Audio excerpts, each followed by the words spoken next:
europski treći časnici, vrijeme je za ozbiljnu karijeru. Tražimo 3 oficere za veliku flotu Roro i ropa brodova pod talijanskom zastavom. Plaća od 3.400 neto, rotacija 3.1.5 brzi ukrcaj.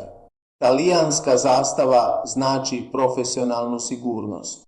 Službeno registriran rad, mirovina koju plaća kompanija, socijalna zaštita, rodiljni dopust i certificirana jednakost. 2 godine rada mogu omogućiti do 2 godine naknade za nezaposlenost, do 8.0 prethodne plaće. Pošaljite svoj CV na Candina, candinagru.com.